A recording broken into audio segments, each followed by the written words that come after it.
Hello dear students, कैसे हैं आप सभी। आई होप आप लोग बहुत ही अच्छे होंगे। आज हम लोग देखने वाले हैं एनीमिया ड्यूरिंग प्रेगनेंसी।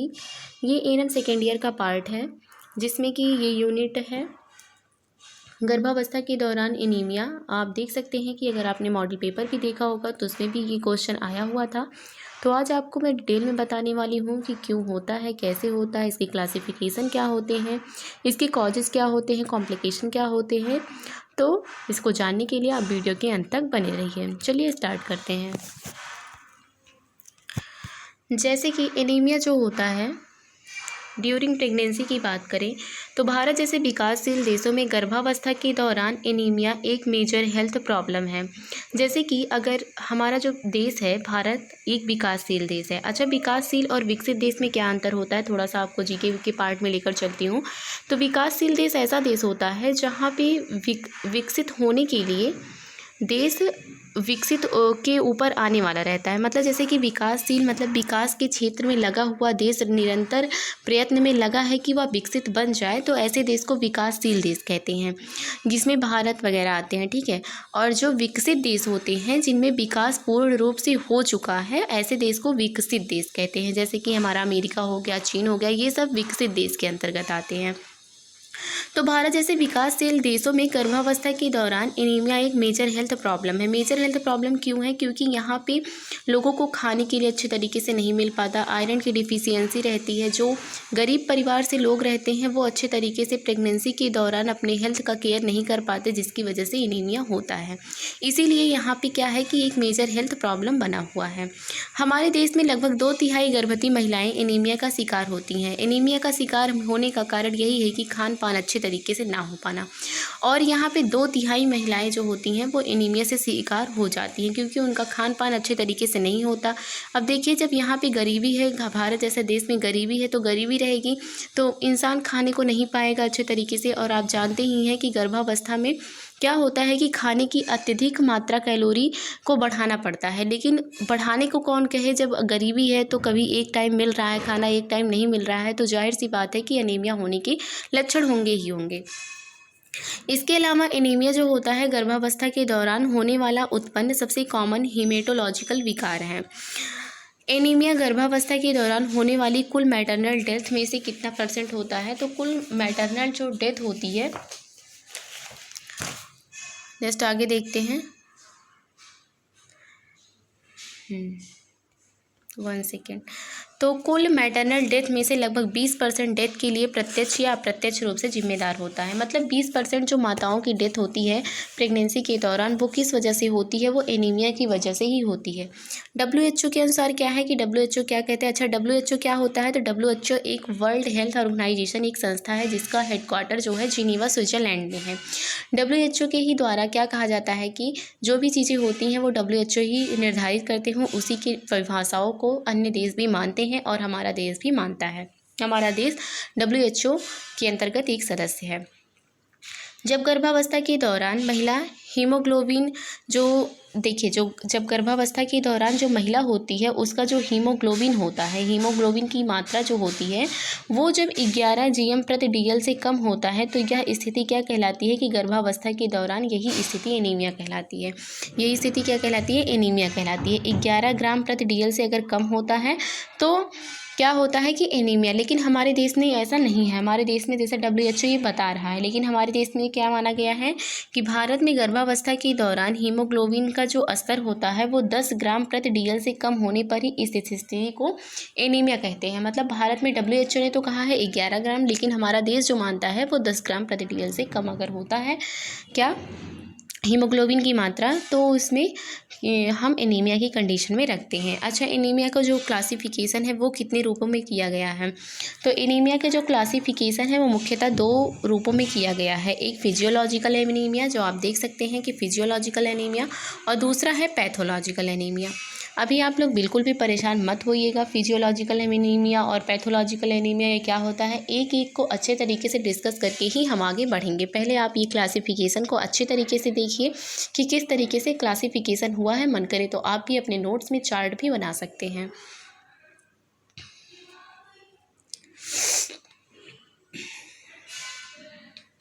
तो देखिए जो पैथोलॉजिकल एनीमिया है, पैथोलॉजिकल एनीमिया आप देख सकते हैं कि ऊपर क्या लिखा है, पैथोलॉजिकल एनीमिया। तो पैथोलॉजिकल जो एनीमिया होता है वो किस वजह से होता है, तो वो न्यूट्रिशन डिफिशियंसी, मतलब अगर न्यूट्रिशन की कमी आ जाती है तो क्या होता है कि पैथोलॉजिकल एनीमिया कॉज करता है। आयरन की डिफिशियंसी, आयरन की कमी होना, विटामिन B12 की डिफिशियंसी या फिर फॉलिक एसिड की डिफिशियंसी, मतलब इन सब की अगर कमी होती है तो उसको हम किसके अंतर्गत रखते हैं, उसको हम पैथोलॉजिकल एनीमिया के अंतर्गत रखते हैं। इसका एक टाइप ये भी है हेमेरॉजिक एनीमिया। हेमेरॉजिक एनीमिया में क्या क्या होता है, तो हेमेरॉजिक जो एनीमिया होता है उसके भी दो पार्ट्स होते हैं। एक जो पार्ट होते हैं उसमें एक्यूट हेमेरॉजिक एनीमिया होता है आफ्टर एंटी APH, मतलब APH के बाद जो पीरियड्स के थ्रू, जैसे कि एंटीपार्टम हेमरेज, जब महिला गर्भवती होती है तो उसके पहले ही जब ब्लड लॉस होने लगता है बहुत ज़्यादा वेजाइना के थ्रू, तो उसे APH कहते हैं और उस वजह से जो एनीमिया कॉज होता है वो भी इसके अंतर्गत आता है। इसको हेमोरॉजिक एनीमिया के अंतर्गत रखते हैं।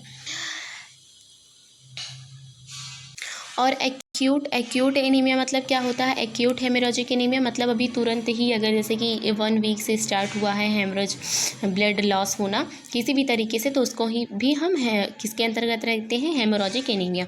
क्रोनिक क्या होता है, क्रोनिक मतलब लंबे समय से ब्लीडिंग ज़्यादा होना, ड्यू टू ब्लीडिंग PPH की कंडीशन होना, और ड्यू टू हुकवॉर्म होना, इन्फेक्शन होना या पेप्टिक अल्सर होना, इन सब की वजह से भी एनीमिया कॉज करता है। अच्छा, इसके और भी पार्ट्स हैं जिसे हम क्या कहते हैं, एक हेमोलाइटिक एनीमिया होता है। देखिए नीचे भी दिखाया गया होगा, हाँ, तो इसके यहाँ पे ज़्यादा जगह नहीं थी, इसी के अंतर्गत आता है। पैथोलॉजिकल एनीमिया के अंतर्गत भी आता है हेमोलाइटिक एनीमिया। हेमोलाइटिक एनीमिया भी एक्वायर्ड एनीमिया और हेरिडेटरी एनीमिया, दो टाइप्स के होते हैं, एक एक्वायर्ड और एक हेरिडेटरी। अच्छा, आप लोग कंफ्यूज मत होना, अभी अच्छे तरीके से एक एक करके डिस्कशन करेंगे सबके बारे में। अभी आप लोग ऐसे चार्ट देख लीजिए।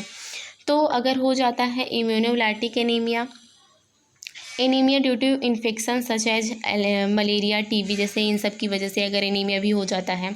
एनीमिया ड्यू टू स्प्लिनोमेगली, इन सब की वजह से एनीमिया होता है। थैलीसीमिया की वजह से हेरिडेटरी मतलब अनुवांशिक होता है।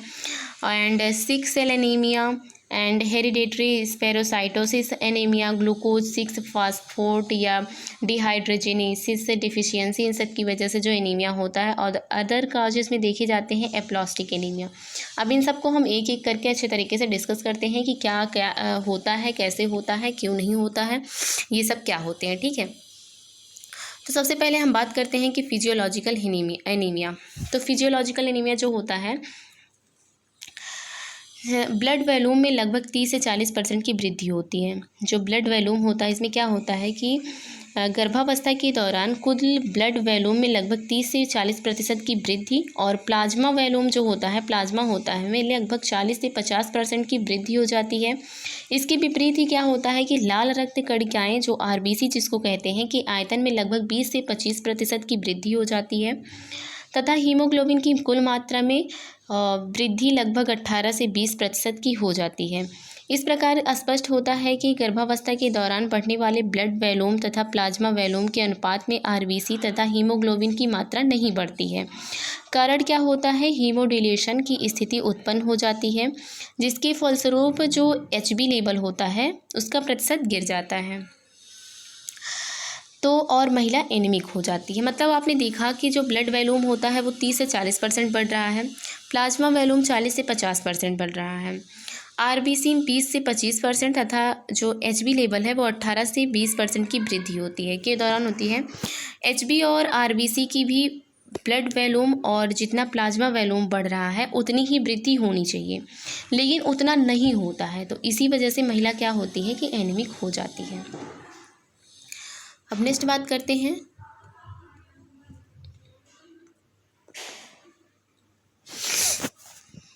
Pathological anaemia. तो पैथोलॉजिकल एनीमिया क्या होता है, तो जब ह्यूमन बॉडी में कोई पैथोजन आ जाए, जिसकी वजह से कोई भी क्लिनिकल कंडीशन आ जाए या कोई मेडिकल कंडीशन आ जाए या कोई डिफिशियंसी होती है, इसकी वजह से एनीमिया हो रहा है या खून की कमी हो रही है, तो उसको ही पैथोलॉजिकल एनीमिया कहते हैं। मतलब बाहरी कोई पैथोजन आ जाने की वजह से कोई भी कंडीशन अगर बन रही है जिसमें कि ब्लड वॉल्यूम कम हो रहा है, तो उसको ही हम पैथोलॉजिकल एनीमिया के नाम से जानते हैं। हेमरोजिक एनीमिया क्या होता है, तो आपने देखा कि अभी हेमरोजिक एनीमिया को यदि किसी क्रोनिक एक्यूट मेडिकल कंडीशन की वजह से शरीर में कहीं भी ब्लीडिंग हो रही है, मतलब वो किसी भी वजह से ब्लीडिंग हो रही है, जैसे कि हो सकता है चोट लगने की वजह से ब्लीडिंग हो रही है, या फिर किसी को कोई बीमारी ऐसी हो गई है, ब्लड का थक्का नहीं जम रहा है, ब्लड क्लॉटिंग नहीं हो रहा, उसकी वजह से ब्लीडिंग हो रही है। तो ब्लीडिंग किसी भी प्रकार से हो, शरीर में कहीं से भी ब्लीडिंग हो, तो उसे ही हेमरोजिक एनीमिया कहते हैं। क्योंकि ब्लीडिंग से ब्लड लॉस होता है, जिससे कि आरबीसी भी लॉस होता है, डब्ल्यूबीसी लॉस होता है, जो कि एनीमिया करने के कॉज होते हैं। अच्छा, एक्यूट हेमरोजिक एनीमिया क्या होता है? एक्यूट है तो एक्यूट जो होता है वो 20 वीक के बाद या 32 वीक से पहले होने वाले ब्लीडिंग को एपीएच कहते हैं। इसमें आते हैं दो चीज़ें, जो एपीएच होता है और क्रोनिक क्या होता है। क्रोनिक में पेप्टिक अल्सर, पाइल्स, हुकवर्म की वजह से होने वाली जो ब्लीडिंग होती है उसको क्रोनिक एनीमिया कहते हैं। और एपीएच क्या होता है? एपीएच आपने देखा कि 20 वीक के बाद तथा 32 वीक से पहले होने वाली ब्लीडिंग को एपीएच कहते हैं। और यही अगर इसका ध्यान नहीं दिया जाता है तो यही आगे चलकर पीपीएच का रूप रख लेता है। और पीपीएच में आप जानते हैं कि बहुत ज़्यादा कंडीशन हार्ड हो जाती है, डिलीवरी के बाद जो ब्लीडिंग होने लगती है उसी को हम पीपीएच कहते हैं, पोस्टमार्टम हेमरेज कहते हैं। अच्छा, नेक्स्ट है कि हीमोलाइटिक एनीमिया। तो हीमोलाइटिक एनीमिया भी आपने देखा था कि एनीमिया के ही पार्ट है, जिसमें हीमोलाइटिक एनीमिया भी था। जो क्लासिफिकेशन था उसमें आपने देखा था, तो उसमें क्या होता है कि इम्यूनो की वजह से जो एनीमिया कॉज होता है, तो उसकी वजह से देखते हैं जब बॉडी में इम्यून सिस्टम आरबीसी का फॉर्मेशन करना बंद कर देता है, तो उसकी वजह से जो एनीमिया होता है उसे ही हम इम्यूनोलाइटिक एनीमिया कहते हैं। जब क्या होता है कि बॉडी में जो हमारा इम्यून सिस्टम होता है वो वही आरबीसी का फॉर्मेशन करता है, लेकिन जब नहीं होता है एनीमिया, किसी भी कारणों की वजह से इम्यून सिस्टम क्या करता है कि आरबीसी का फॉर्मेशन नहीं करता है, तो उसकी वजह से क्या हो जाता है, उसी की वजह से हो जाता है इम्यूनोलाइटिक एनीमिया। स्पेशली यह उनमें होता है जो व्यक्ति क्रोनिक लिम्फेटिक डिजीज़ से सफ़र करते रहते हैं, मतलब जो क्रोनिक डिजीज जिसके हो ही रहती है उसी को ये चीज़ें देखी जाती हैं। और स्प्लीनोमेगली क्या होता है, तो किसी भी आर्गन का बढ़ जाना ही स्प्लीनोमेगली कहते हैं। किसको कहते हैं? किसी भी ऑर्गन का बढ़ जाने को ही स्प्लीनोमेगली कहते हैं। ये तब होता है जब बॉडी में कोई इन्फेक्शन कॉज करता है, मतलब कोई इन्फेक्शन हो गया रहता है, तो जो डब्ल्यूबीसी होता है वो अपना फंक्शन स्टार्ट कर देता है। जो डब्ल्यूबीसी एक क्या होता है कि डब्ल्यूबीसी को हम जो हमारी बॉडी की रक्षा करता है, किसी भी एंटीजन से लड़ने की क्षमता रखता है डब्ल्यूबीसी, तो ये क्या करता है कि ये फंक्शन स्टार्ट कर देता है। अधिक मात्रा में ये क्या होने लगता है कि डिस्ट्रॉय होने लगता है, नष्ट होने लगता है, जिसकी वजह से स्प्लीन को अधिक फंक्शन करना पड़ता है, जिससे इसका साइज़ बढ़ जाता है और इसे ही स्प्लीनोमेगली कहते हैं। तो डब्ल्यूबीसी क्या समझता है कि जब स्प्लीनोमेगली मतलब डब्ल्यूबीसी ये समझता है कि कोई एजेंट आया है हमारी बॉडी पे अटैक करने, तो वो बहुत ज़्यादा डिस्ट्रॉय होने लगता है, बहुत ज़्यादा अपना फंक्शन स्टार्ट कर देता है, जिसकी वजह से डिस्ट्रॉय होने लगता है और स्प्लीन अधिक फंक्शन करने लगता है। जब वो अधिक फंक्शन करेगा तो स्प्लीन भी अधिक फंक्शन करेंगे। स्प्लीन मतलब होता है फ्लीहा, तो जिसकी वजह से इसकी साइज जो होती है, इसका आकार जो होता है बढ़ जाता है, इसी को हम स्प्लीनोमेगली कहते हैं। मलेरिया की कंडीशन में भी ऐसा होता है, ठीक है। हेरिडेटरी जेनेटिक क्या होता है, तो इसमें थैलीसीमिया क्या होता है, पहले आप लोग जान लीजिए कि थैलीसीमिया होता क्या है। तो थैलीसीमिया जो होता है एचबी का जो एचबी लेवल होता है, एचबी का बॉडी में एबनॉर्मल तरीके से प्रोडक्शन करना। थैलीसीमिया में क्या होता है, थैलीसीमिया जब किसी को हो जाता है तो इसमें होता है कि एचबी का बॉडी में एबनॉर्मल तरीके से मतलब असामान्य तरीके से प्रोडक्शन करना, इसका कार्य ये करने लगता है। और एचबी एक चैन का फॉर्मेशन करता है, जिससे क्या होता है कि जिसे एबी सेल कहते हैं। इसमें थैलीसीमिया की कंडीशन में जब थैलीसीमिया की कंडीशन आती है तो एचबी के द्वारा एबी का फॉर्मेशन होता है। इसमें किसी भी प्रकार के चेंजेस हो जाते हैं, ये चेंजेस डीएनए के द्वारा मैच्योरेशन या अनुवांशिक चेंज होना, जिसकी वजह से एचबी का एबनॉर्मल फॉर्मेशन में प्रोडक्शन होता है, जिसको हम थैलीसीमिया कहते हैं। ये पेरेंट से बच्चों में ट्रांसफ़र होता है। मतलब आपने देखा है कि हेरिडेटरी में थैलीसीमिया था, तो थैलीसीमिया जो होता है ये किस वजह से होता है कि ये पेरेंट्स से बच्चों में आता है। सिक्स सेल एनीमिया, इसमें आरबीसी का डिस्ट्रैक्शन होने लगता है, मतलब आरबीसी जो होता है वो नष्ट होने लगता है। तो ये सब चीज़ें होती हैं। और हेरेडिटरी स्पेरोसाइटिस क्या होता है, तो इसमें आरबीसी का जो शेप होता है वो स्पैरो लाइक हो जाता है। किस तरीके से स्पैरो लाइक हो जाता है, जिसके कारण ब्लड में आरबीसी की मात्रा कम हो जाती है। तो ब्लड में जब आरबीसी की मात्रा कम हो जाएगी तो एनीमिया की कंडीशन बन जाती है। अच्छा, कॉमन कॉज क्या होता है कि क्यों होता है एनीमिया? तो कॉमन कॉज ये होता है कि आयरन जो इनटेक होता है वो फीमेल में 17 से 18 ग्राम जो देखिए एनीमिया होता है, 1 सेकेंड।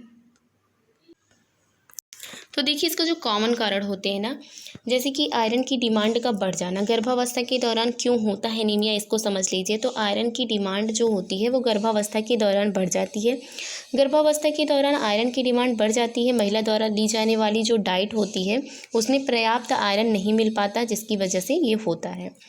आयरन इंटेक कम होना मतलब क्या होता है कि गर्भावस्था के दौरान एक तो आयरन की डिमांड बढ़ जाती है, वहीं दूसरी ओर कारकों की वजह से आयरन इंटेक कम हो जाता है। परिणाम स्वरूप एनीमिया होने की संभावना बढ़ जाती है।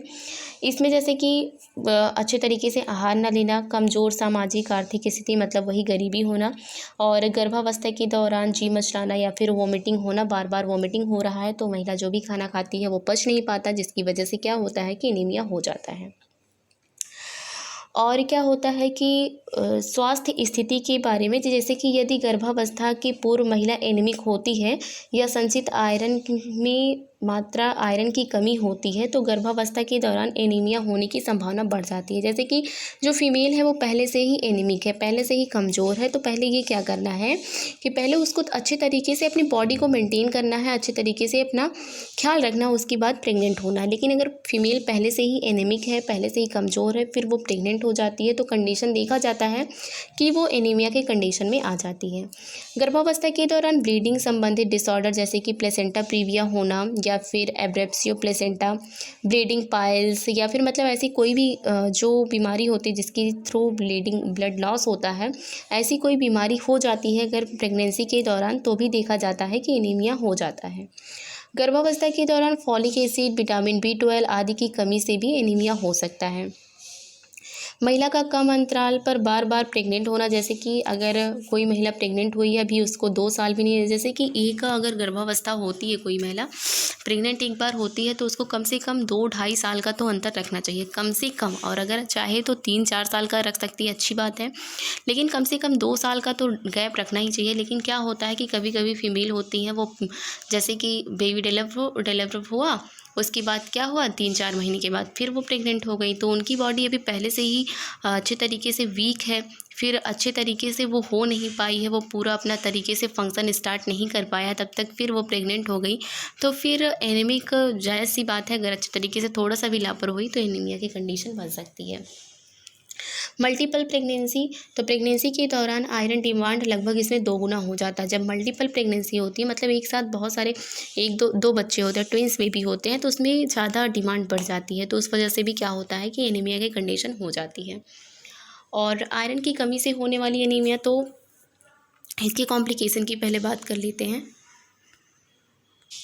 तो इसकी कॉम्प्लिकेशन में ये है कि इम्यूनिटी पावर कम होने के कारण इन्फेक्शन फैलने की संभावना रहती है। जैसे कि अगर इम्यूनिटी पावर, जैसे कि जितना ही व्यक्ति स्वस्थ रहता है उसका इम्यूनिटी पावर जो होता है, उसकी रोग प्रतिरोधक क्षमता जो होती है उतनी ही स्ट्रांग होती है। लेकिन अगर इम्यूनिटी पावर कम होगा तो उसकी रोग प्रतिरोधक क्षमता अच्छे तरीके से नहीं रहती, तो जायज़ सी बात है कि इन्फेक्शन की कंडीशन बनेगी ही बनेगी।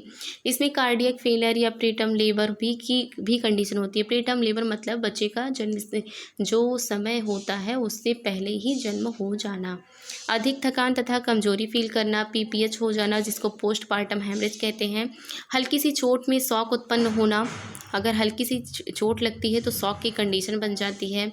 और फिर क्या होता है कि प्यूपेरियल पीरियड के दौरान इन्फेक्शन की संभावना होना, तो पिपेरियल पीरियड जो होता है उसमें इन्फेक्शन हो जाता है। गर्भस्थ शिशु में हाइपोक्सिया की संभावना, मतलब सांस लेने में तकलीफ होती है बच्चे को। लो बर्थ वेट बेबी, ये तो जायज़ सी बात है, अगर एनीमिया की कंडीशन है तो लो बर्थ वेट बेबी होगा। फिर उसको केएमसी देना पड़ेगा, कंगारू मदर केयर देना पड़ेगा, बच्चे की बहुत ज़्यादा देखभाल करनी पड़ेगी। अगर अच्छे तरीके से देखभाल बच्चे की नहीं होती है तो ये भी कंडीशन होती है कि बच्चे का डेथ हो जाता है। तो एनीमिया की कंडीशन में बहुत ज़्यादा क्रिटिकल केस होता है, और अच्छे तरीके से अगर पता चले एनीमिक है फीमेल, तो अगर अच्छे तरीके से नहीं डिलीवरी करवाई जाती तो बहुत ज़्यादा ब्लड लॉस हो जाता है। जब डिलीवरी होती है तो उसमें महिला की मृत्यु भी हो जाती है। अच्छा, आयरन की कमी से होने वाली एनीमिया, जो आयरन की कमी से क्यों होती है एनीमिया, तो आयरन की कमी से, आयरन डिफिशियंसी की वजह से माइल्ड एनीमिया, जिसको हम माइल्ड एनीमिया मतलब थोड़ी एनीमिया जिसको कहते हैं, इसमें एचबी लेवल क्या होता है, 8 से 10 ग्राम के बीच में होता है। मॉडरेट में क्या देखा जाता है कि एचबी लेवल 7 से 8 ग्राम के बीच होना, इसको हम मॉडरेट एनीमिया कहते हैं। और सीवियर एनीमिया उसे कहते हैं जब एचबी लेवल 7 ग्राम से कम हो जाता है, मतलब बहुत ज़्यादा क्रिटिकल कंडीशन हो जाती है अगर 7 ग्राम से कम होता है। इसके कारण क्या होते हैं कि गर्भावस्था के दौरान जो होता है वो आयरन का रिक्वायरमेंट ज़्यादा हो जाता है, और लेकिन उतना महिला ले नहीं पाती है। आयरन इनटेक कम होना, जैसे कि महिला जो होती है आयरन कम लेती है, दोषपूर्ण आयरन अवशोषण, जैसे कि क्या होता है कि कभी कभी हमारा जो बॉडी होता है वो अच्छे तरीके से फंक्शन नहीं कर पाता, जिसकी वजह से आयरन का अवशोषण अच्छे तरीके से नहीं हो पाता है। तो इसमें भी देखा जाता है कि आयरन डिफिशियंसी हो जाती है, एनीमिया हो जाती है। महिला का बार बार गर्भवती होना, 18 से कम, या फिर देखिए अगर 18 वर्ष से कम आयु की फीमेल रहती है और प्रेग्नेंट हो जाती है तो भी ये कंडीशन देखा जाता है कि एनीमिक हो सकती है। और कंटिन्यूअस ब्लड लॉस किसी भी थ्रू होना, तो इसकी वजह से भी एनीमिया हो जाता है। अच्छा, इन्वेस्टिगेशन क्या करते हैं इसमें, इसको देख लेते हैं कि इन्वेस्टिगेशन इसमें क्या क्या करना है। तो इसमें जांच की बात कर रहा है कि जांच कौन कौन सी करवानी रहती है। तो एचबी लेवल देखा जाता है, जिसमें कि 10 जीएम प्रति डीएल से अगर कम होता है। आपने पहले ही देखा कि डब्ल्यूएचओ ने यही डिसाइड किया था कि 11, लेकिन हमारे देश ने डिसाइड किया है 10।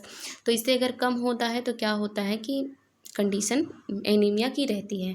आरबीसी को देखा जाता है, तो आरबीसी भी जो होता है वो 4 मिलियन प्रति एमएम स्क्वायर ऑफ ब्लड से अगर कम होता है तो भी यही सब देखा जाता है कि ब्लड टेस्ट ही करवाया जाता है नॉर्मली। और ब्लड टेस्ट में हर एक चीज़ को देखा जाता है, डब्ल्यूबीसी को देखा जाता है, आरबीसी को देखा जाता है, प्लेटलेट्स को देखा जाता है। फिर हर एक चीज़ को देखकर क्या डिसाइड किया जाता है कि हाँ ये कंडीशन एनीमिक है या नहीं। मीन कार्पोसेल्स हेमोग्लोबिन की जांच की जाती है, जिसमें कि एमसीएच जिसको कहते हैं।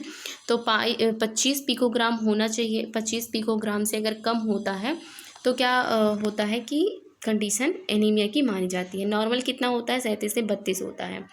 फिर यही सब चीज़ें देखी जाती हैं, एमसीवी देखा जाता है, और नॉर्मल वैल्यूज़ को देख के फिर उसके बाद देखा जाता है कि ये नॉर्मल वैल्यू से कितना कम है। तो अगर ज़्यादा कम रहता है तो कंडीशन एनीमिया की देखी जा सकती है। सीरम को देखा जाता है, फिर टोटल आयरन ब्लीडिंग कैपेसिटी को देखा जाता है, टोटल आयरन बाइंडिंग कैपेसिटी को देखा जाता है। हुक वॉर्म इन्फेक्शन के लिए स्टूल परीक्षण, अगर हुक वॉर्म या इन्फेक्शन हुआ रहता है तो उसके लिए स्टूल का एग्जामिनेशन करवाया जाता है। हिस्ट्री ट्रेकिंग, हिस्ट्री लिया जाता है कि कोई पहले बीमारी तो नहीं है, या फिर कोई पहले से एनीमिया की कंडीशन तो नहीं थी, तो पहले की हर एक चीज़ की जानकारी ली जाती है। और फिजिकल एग्जामिनेशन किया जाता है, जैसे कि स्किन को देखा जाता है, स्केलेटन, नेल, बॉडी, ये सब फिजिकल मूवमेंट को देखा जाता है। जैसे कि आँख के थ्रू भी आप देखते हैं कि देखा जाता है कि अगर आँख पीला रहता है तो फिर कंडीशन पीलिया की मानी जाती है ना। तो उसमें भी अगर पीलिया भी हुआ रहता है तो पीलिया भी होने का क्या ही कंडीशन है कि यही अगर आयरन वगैरह ना अच्छे तरीके से लिया जाए, भोज्य पदार्थ अच्छे तरीके से नहीं लिया जाता तो भी पीलिया होता है। और हेमेटोलॉजिकल इन्वेस्टिगेशन किया जाता है, जिसमें सीबीसी पूरे अच्छे तरीके से आयरन लेवल और किडनी फंक्शन इन सबको भी चेक किया जाता है।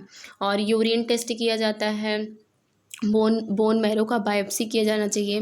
तो ये सब वैसे अगर ना भी हो तो सीबीसी का टेस्ट करवाना, आरबीसी का टेस्ट करवाना, यही मेन इंपॉर्टेंट होता है। सिम्टम्स क्या होते हैं, अच्छा देखिए, सिम्टम्स तो आप लोग जान ही गए होंगे कि एनीमिया अगर कोई व्यक्ति कमज़ोर होगा तो उसकी क्या क्या सिम्टम्स हो सकते हैं। तो वही है कि वीकनेस होना, कमज़ोरी महसूस होना, जल्दी थकान होना। तो अगर कोई भी महिला अगर कमज़ोर रहेगी, अगर उसके अंदर अच्छी तरीके से एनर्जी है ही नहीं, तो वो क्या है, जायज़ सी बात है कि वो जल्द से जल्द थक जाएगी, कोई भी कार्य नहीं अच्छे तरीके से कर पाएगी। सांस लेने में भी तकलीफ़ होती है, जिसको डिस्पेनिया और एक्सर्शन कहते हैं। स्किन, म्यूकस मेम्ब्रेन तथा स्क्लेरा का पीलापन, आपको पता ही है कि यहाँ से पीलापन आ जाता है, जिसको हम पीला के नाम से भी जानते हैं। चक्कर आने लगता है, अगर कमज़ोरी रहेगी तो चक्कर तो आएगा ही। फिर swelling of the leg, palpitation हो जाता है, स्वेलिंग आ जाती है लेग में। देखिए एक बात जान लीजिए, अगर कमज़ोरी रहती है तो फिर इंसान के अंदर स्वेलिंग आना जायज़ सी बात है, अगर क्योंकि वो चीज़ें पानी में बदलने लगती हैं। लॉस ऑफ एपिटाइट, भूख ना लगना। फिर इंडिकेशन, अपच की कंडीशन बन जाना, अपच होना। पिका, जिसको मिट्टी या चूना खाना, पिका मीन्स होता है मिट्टी या चूना खाना। पिका की कंडीशन हमेशा मन करेगा कि कुछ चूना खा ले, मिट्टी खा ले, या फिर जो रहता है दिया वगैरह, क्या कहते हैं, दीपक रहता है ना, एक आता है, उस सब को सब लोग खाने लगते हैं, चॉक खाने लगते हैं। तो ये सब क्यों होता है? सब कैल्शियम की कमी की वजह से होता है। तो जब आयरन की डिफिशियंसी, जब एनीमिक है, तो इसका मतलब है कि सारी चीज़ों की बॉडी में कमी है, तो भी ऐसा लग रहा है। अच्छा, आप लोग को भी कभी कभी मिट्टी खाने का मन करता होगा, कभी कोई लोग तो कुल्हड़ खाती होंगी। तो ये सब अगर आप लोग खा रही हैं ना, तो फिर आप लोगों को क्या करना चाहिए, कैल्शियम की दवा ले लेनी चाहिए।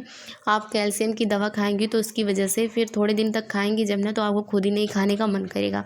मैंने बहुत लड़कियों को देखा है कि कुल्हड़ खाती हैं, फिर उसके बाद क्या खाती हैं, चॉक खाने लगती हैं, मिट्टी खाने लगती हैं। आजकल तो मुल्तानी मिट्टी चला है, वो सब भी खाने लगती हैं। तो ये सब अगर कंडीशन है तो आप लोग कैल्शियम की दवा ले सकती हैं। और प्रिवेंशन क्या करना है इसमें, तो गर्भवती महिला के घर में कम से कम 3 बार क्या करना है कि 3 बार जाकर विजिट करना है। प्रत्येक विजिट के दौरान इन्वेस्टिगेशन करना है, मतलब विजिट करना है कि जैसे कंडीशन को देखनी है कि कितनी सुधार आ रही है। अगर नहीं सुधार आ रही है तो फिर उनको और अच्छे तरीके से सलाह देनी चाहिए, और उनके घर फैमिली वालों को भी समझाना चाहिए। अगर तब भी नहीं मान रहे हो, कंडीशन यहाँ तक आ गई है कि ब्लड ट्रांसफ्यूज करवाना पड़े, तो फिर हॉस्पिटल में एडमिट करवाना चाहिए। बस यही कारण होता है विजिट करने का। ये नहीं कि विजिट करने गई आप, बस हाँ देख ली, हाल चाल देखने से क्या होगा। आपको अगर कंडीशन ज़्यादा क्रिटिकल लग रही है, ऐसा लग रहा है कि सुधार नहीं आ रहा है, तो फिर उसमें और इम्प्रूवमेंट, हॉस्पिटल में एडमिट करवाइए। ये होता है विजिट करने का मतलब। प्रेगनेंसी में कम से कम 3 बार एचबी की जांच करनी चाहिए। जो हीमोग्लोबिन स्तर होता है उसकी प्रेगनेंसी में कम से कम 3 बार तो जांच करनी ही चाहिए। एक बार तो जब लास्ट में, जब प्रेगनेंसी जैसे कि सिजेरियन हो रहा है या फिर नॉर्मल हो रहा है, तो भी एक बार जब पूरा मंथ कंप्लीट हो जाता है तो एक बार तो चेकअप होना ही होना रहता है, और 2 बार पहले भी होना रहता है। आयरन की पर्याप्त मात्रा लेने की सलाह देनी चाहिए। आयरन लेना चाहिए हरी पत्तेदार सब्जियां, और फिर जो भी जैसे कि कंडीशन है, अगर गरीब परिवार की स्थिति है तो फिर उनको करना चाहिए, जो सब्जियां हैं, जो मौसमी फल हैं, उनको खाइए। और अगर अच्छे घर से है तो फिर अच्छे घर वालों के लिए तो एनीमिया की कंडीशन बनती ही नहीं है। मैंने ये देखा है कि जो भी फैमिली ऐसी रहती है, जो गरीब फैमिली से, आर्थिक स्थिति जिनकी ठीक नहीं रहती है, उन्हीं के यहाँ एनीमिया की कंडीशन देखी जाती है, और जो अच्छे तरीके से अच्छी फैमिली में रहते हैं उनमें, उनके यहाँ देखी ही नहीं जाती है। कुछ महिलाएं ऐसी होती हैं जो लापरवाही करती हैं, कभी लड़ाई हो गई, कभी झगड़ा हो गया, तो उसकी वजह से वो 10-10 दिन तक खाना नहीं खाती हैं। तो उस वजह से भले अच्छे फैमिली के घर में देखा जाए ये सब कंडीशन, बाकी और तो नहीं ही देखी जाती है। ट्रीटमेंट क्या होगा, तो यदि आयरन की कमी से हो तो टैबलेट्स देना है। विटामिन B9 की कमी है तो फोलिक एसिड देना है। यदि B12 की कमी से हो तो B12 देना है। यदि इन्फेक्शन है तो एंटीबायोटिक देंगे, और ऑक्सीजन थेरेपी या ब्लड ट्रांसफ्यूज करने की सलाह देंगे। ये सब ट्रीटमेंट देंगे, ठीक है। तो हमने देखा ही, हाँ मैनेजमेंट की बात करते हैं। तो मैनेजमेंट में क्या क्या करना रहता है, तो एचबी लेवल कम होने पर अस्पताल में लेकर जाना रहता है। और एनीमिया के उपचार में निम्न 3 भागों में बांटा जा सकता है, जैसे कि जनरल मैनेजमेंट और iron therapy and blood transfuse. तो ये सब क्या होते हैं, तो देखिए जनरल मैनेजमेंट में क्या क्या करना है। तो आयरन युक्त खाद्य पदार्थ जैसे हरी पत्तेदार सब्जियां, इन्फेक्शन का उपचार करना, भूख बढ़ने की दवा देना, अगर भूख नहीं लग रहा है तो भूख बढ़ने की दवा देना है, और पौष्टिक आहार की उपयोगिता के बारे में स्वास्थ्य शिक्षा देनी है, ये सब चीज़ें करनी है। और अगर आयरन की वजह से हो रहा है तो आयरन थेरेपी देना है, उसमें ओरल थेरेपी भी दे सकते हैं आप लोग और इंजेक्शन के थ्रू भी दे सकते हैं। तो ओरल थेरेपी में क्या करना है, डिलीवरी हो जाने के 100 दिन बाद तक आयरन ओरल तरीके से देना है, आयरन की टैबलेट देना है। सावधानियाँ इसमें क्या करनी रहती है कि दूध या चाय कॉफ़ी के साथ नहीं दिया जाता, नहीं तो कॉन्स्टिपेशन की शिकायत हो जाती है। इंजेक्शन देना है तो इंजेक्शन द्वारा आयरन थेरेपी, जब महिला ओरल थेरेपी को टॉलरेंस नहीं, जैसे कि जब महिला जो होती है ओरली नहीं ले पाती है तो इंजेक्शन दिया जाता है, नहीं तो तुरंत नहीं इंजेक्शन किसी को दिया जाता है। जब ओरली तरीके से वो नहीं खाने में सक्षम नहीं रहती है, कुछ कंडीशन उसकी बन जाती है जिसकी वजह से वो ओरल नहीं ले सकती है, तो उसमें क्या किया जाता है कि इंजेक्शन के थ्रू दिया जाता है। फिर यही सब चीज़ें होती हैं। और उसके बाद और ब्लड ट्रांसफ्यूज, जब ओरल थेरेपी से भी जिसकी स्थिति सही नहीं हो पाती है तो ब्लड ट्रांसफ्यूज करवाना पड़ता है। 36 वीक के बाद सीवियर एनीमिया हो तब भी, अधिक ब्लीडिंग के कारण अगर हो तब भी ब्लड ट्रांसफ्यूज करवाना पड़ता है। जैसे कि आपने इंजेक्शन भी दे दिया, ओरल भी दे दिया, हर एक चीज़ आप दे दिए और अच्छे तरीके से वो अपना खाना पीना भी स्टार्ट कर दी है, फिर भी एनीमिया ठीक नहीं हो रहा है तो क्या करना है कि ब्लड ट्रांसफ्यूज करवाना ही पड़ता है। तो ये हो गया। अच्छा, ड्यूरिंग लेबर में क्या क्या मैनेजमेंट करना है, तो प्रथम अवस्था के दौरान बिस्तर पर आराम करने की सलाह देनी है, आरामदायक पोजीशन प्रदान करना है, ऑक्सीजन इनहेलेशन हेतु समस्त उपकरण तैयार करने हैं और उनका पेन का मैनेजमेंट करना है। द्वितीय अवस्था में क्या करना है कि जनरल हेल्थ स्टेटस को एसेस करना है, डिलीवरी के बाद ब्लीडिंग को रोकने के लिए मेथार्जिन IV देना है। तृतीय अवस्था में क्या करेंगे आप कि वाइटल साइन को चेक करेंगे, PPH की स्थिति ना हो इसके लिए मॉनिटरिंग करना है, और सूतिका अवस्था जिसको पिपेरियम कहते हैं, जो 6 वीक की का समय होता है डिलीवरी के बाद, तो उसमें जितने भी आपने मैनेजमेंट देखा यही सब चीज़ें सूतिका अवस्था के दौरान भी करनी है, अच्छे तरीके से खाने पीने की सलाह देनी है, यही सब काम करना है।